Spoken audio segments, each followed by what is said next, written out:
man sold his soul on a quiet night. No thunder split the sky.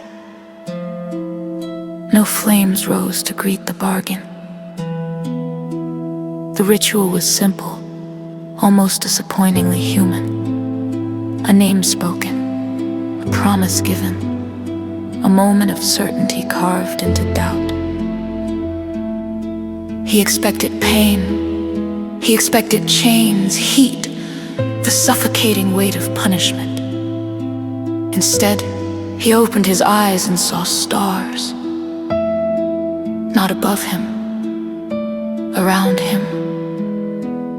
They stretched endlessly in every direction, cold and precise, like a map drawn by something that had never known mercy. There was no ground beneath his feet, yet he stood. There was no air, yet he breathed. "Is this hell?"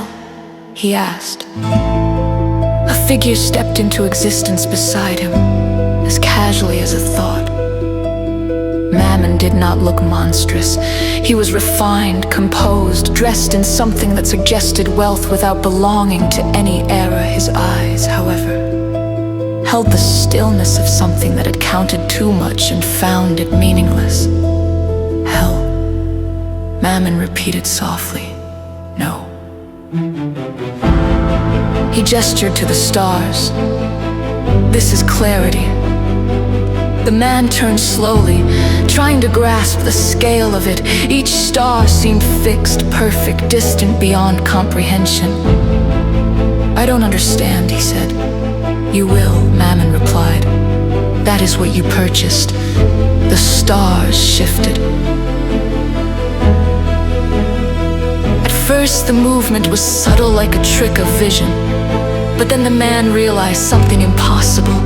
They were not moving through space. Space was moving around them. The constellations bent, rearranged, collapsed into patterns that were almost familiar. Then not at all. It was as if reality itself were being reconsidered. "Where are we?" the man whispered. Mammon smiled faintly. "Perspective." The word lingered. "Hell is not a place of fire," Mammon continued. "It is the removal of comfort, the stripping away of illusions you did not know you depended on." The man's thoughts began to fracture distance. No longer meant anything. Time slipped between moments. He could not tell if seconds or centuries were passing. And then he saw it. Beyond the stars. At first, it was only absence, a gap where no light reached. But as his awareness sharpened, the absence revealed itself as something else. Movement. Slow, immense, unavoidable. Something was there. Not in the stars, but behind them. Not behind in space, but behind in meaning. As if the stars were a thin veil stretched over something far older. "What is that?" the man asked, his voice trembling for the first time. Mammon did not answer immediately. For once, the demon seemed careful. "That," he said at last, "is not part of the bargain."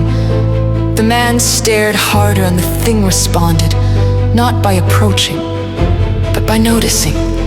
The stars dimmed, not fading, but withdrawing like eyes refusing to look.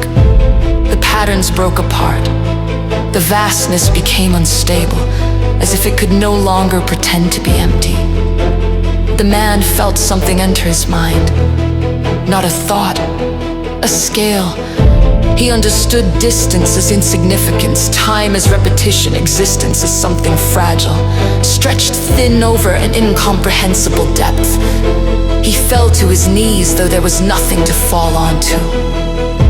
"I want to go back," he said. Mammon's expression did not change. "You sold what would have allowed that.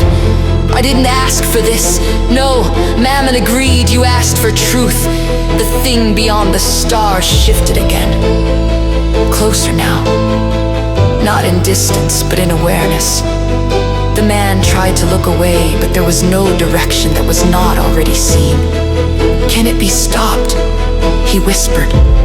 Mammon finally looked at the darkness, and for the briefest moment something like unease touched his features. "Even we do not trade in that currency," he said. The man understood then.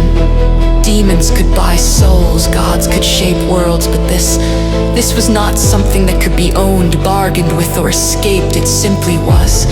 The stars went out, not one by one, all at once. The last thing the man felt was not pain, not fear, but perspective, complete and absolute. And somewhere, in the immeasurable dark beyond everything he had ever known, something moved that even Mammon could never possess.